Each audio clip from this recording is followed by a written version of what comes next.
Story with Binaca. सुनिए कहानी Binaca की जुबानी।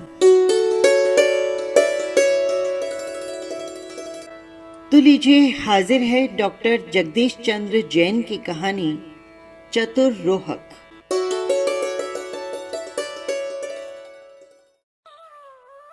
उज्जैनी नगरी के पास नटों का एक गांव था। वहां पर भरत नाम का एक नट रहता था और उस नट के रोहक नाम का एक पुत्र था जो कि बड़ा ही बुद्धिमानी था। उज्जैनी के राजा के 499 मंत्री थे, बस एक मंत्री की कमी थी। राजा ने सोचा कि जो उसकी परीक्षा में सफल होगा वो उसे प्रधानमंत्री का पद दे देगा। राजा ने गांव वालों को कहला भेजा, गांव के बाहर जो शिला पड़ी है उसका एक मंडप बनाकर तैयार करो। लोगों की समझ में नहीं आया कि जमीन में गड़ी हुई शिला का मंडप कैसे बनाया जाए। जब रोहक को इस बात का मालूम हुआ तो उसने अपने पिता से कहा, पिताजी, इसमें तो कोई बड़ी बात नहीं है। पहले शिला के चारों तरफ की जमीन खोदिए और फिर चारों कोनों में 4 खंबे लगाकर शिला के नीचे की जमीन को खोद डालिए, बस शिला का मंडप बन जाएगा। लोगों ने ऐसा ही किया। राजा ने जब मंडप देखा तो वो बहुत प्रसन्न हुआ। कुछ दिन बाद राजा ने गांव वालों के पास एक मेंढा भिजवाया, मेंढा यानी भेड़, और ये कहलवा भेजा कि 15 दिन के बाद भी इस मेंढे का वजन उतना ही रहे, न घटे न बढ़े।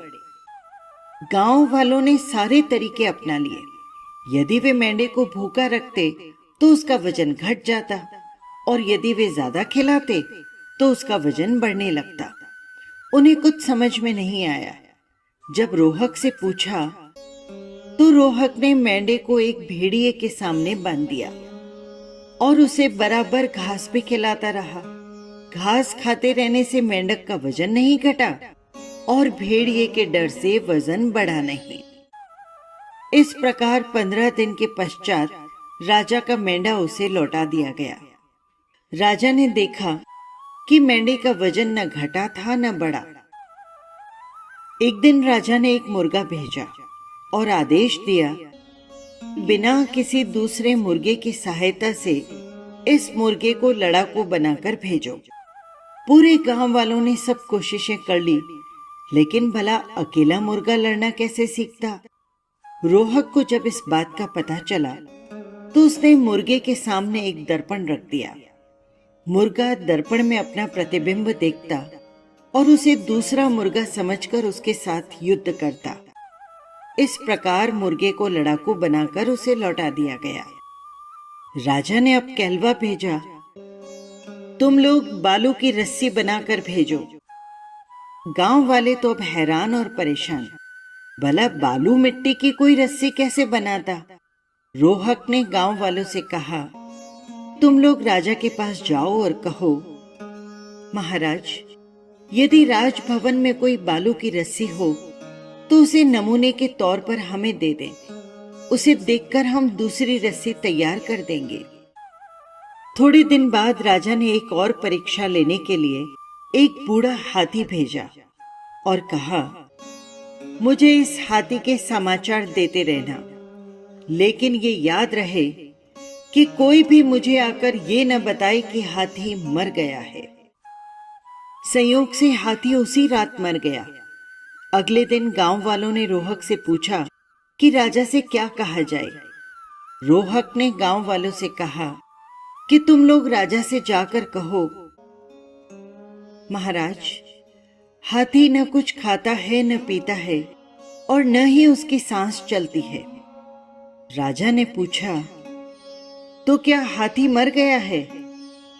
उन्होंने उत्तर दिया, महाराज, ये तो हम ठीक से नहीं कह सकते। हमें सिर्फ इतना पता है कि वो न कुछ खा रहा है न पी रहा है और न उसकी सांस चल रही है। तो तुम ये क्यों नहीं कह देते कि वो मर गया है?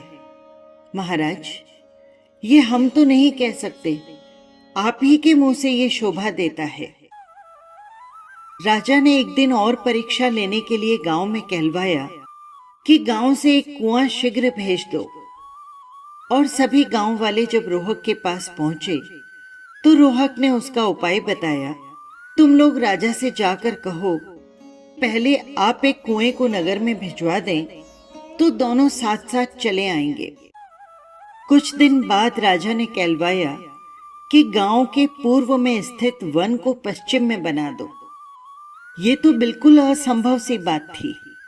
गांव वाले रोहक के पास पहुंचे तो रोहक ने कहा, एक काम कीजिए, आप सभी लोग गांव के पूर्व में रहने लग जाइए, इससे वन गांव के पश्चिम में हो जाएगा। सभी परीक्षाओं के सही जवाब और रोहक की बुद्धिमत्ता देखकर राजा बहुत चकित हुए। उन्होंने रोहक को बुलाया, परंतु राजा की शर्त थी कि रोहक न शुक्ल पक्ष में आए न कृष्ण पक्ष में, न रात को आए न दिन में, न छाया में आए न धूप में, और न आकाश में होकर न पैदल चलकर, न गाड़ी घोड़े पर सवार होकर, न सीधे रास्ते न उल्टे रास्ते, न नहाकर आए और न बिना नहाए, लेकिन उसे आना अवश्य चाहिए। रोहक को जब ये मालूम हुआ तो उसने सुबह उठकर कंठ तक स्नान किया और गाड़ी के पहिए के बीच एक मेंढा जोत उस पर सवार हो चलनी की छतरी लगा, एक हाथ में मिट्टी का पिंड लेकर अमावस्या के दिन संध्या के समय राजा के दर्शन के लिए चल पड़ा। राजा ने जब देखा कि उसकी सारी शर्तें पूरी हो रही हैं, तो वो बहुत प्रसन्न हुआ और उसने रोहक को अपने पास रख लिया। एक दिन राजा ने रात्रि के प्रथम प्रहर में रोहक से पूछा, रोहक, तू जागता है या सोता है? महाराज, मैं जाग रहा हूं। अच्छा, तू क्या सोच रहा है? महाराज, मैं सोचता हूं कि पीपल के पत्ते का डंठल बड़ा है या उसके ऊपर का भाग। तो फिर क्या सोचा तुमने? राजन, दोनों ही बराबर है। ये कहकर रोहक सो गया। रात्रि के दूसरे प्रहर में राजा ने फिर से रोहक से पूछा, रोहक, तू जागता है या सोता है? रोहक ने कहा, राजन, मैं जाग रहा हूं और सोच रहा हूं कि बकरी के पेट में मल गोल गोल कैसे पैदा हो जाता है। तो फिर क्या सोचा रोहक? राजन, वायु से। इतना कहकर रोहक फिर से सो गया। रात्रि के तीसरे प्रहर में राजा ने रोहक को फिर से जगाया और पूछा, रोहक, तू सोता है या जागता है? मैं जाग रहा हूं राजन, और सोच रहा हूं कि गिलहरी के शरीर पर कितनी काली रेखाएं हैं और कितनी सफेद, और उसका शरीर लंबा है या उसकी पूंछ। अच्छा, तो तुमने इसका क्या निर्णय निकाला? महाराज, जितनी उसके शरीर पर सफेद रेखाएं होती है उतनी ही काली होती है, और शरीर और पूंछ दोनों बराबर होते हैं। ये कहकर रोहक फिर से सो गया। रात्रि के चौथे प्रहर राजा ने फिर से रोहक को आवाज दी, परंतु रोहक गाढ़ी निद्रा में सो रहा था। उसने कोई उत्तर नहीं दिया। राजा ने उसे छड़ी की नोक से जगाकर पूछा, रोहक, सो रहे हो या जागते हो? महाराज, मैं जाग रहा हूं। तो फिर क्या सोच रहे हो? मैं सोच रहा हूं महाराज कि आपके कितने पिता हैं। क्या मतलब? महाराज, 5। सुनिए, आपका पहला पिता है राजा, दूसरा पिता है कुबेर, तीसरा पिता है चांडाल, और चौथा धोबी, और पांचवा पिता है बिच्छू। सो कैसे रोहक? देखिए महाराज, आप न्यायपूर्ण राज करते हैं, इसलिए आप राजा के पुत्र हैं। दान देने में आप कुबेर के समान हैं, इसलिए कुबेर के पुत्र हैं।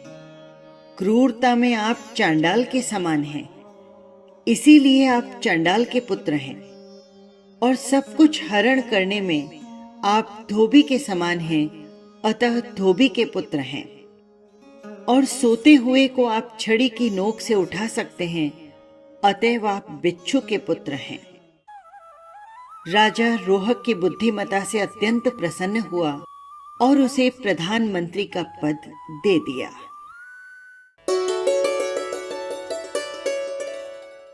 बस यही थी कहानी। आपको कैसी लगी कमेंट बॉक्स में जरूर लिखिएगा। और हाँ, यदि आपने चैनल को सब्सक्राइब नहीं किया है तो कर लीजिएगा। फिर मिलेंगे किसी नई कहानी के साथ। जय जिनेंद्र।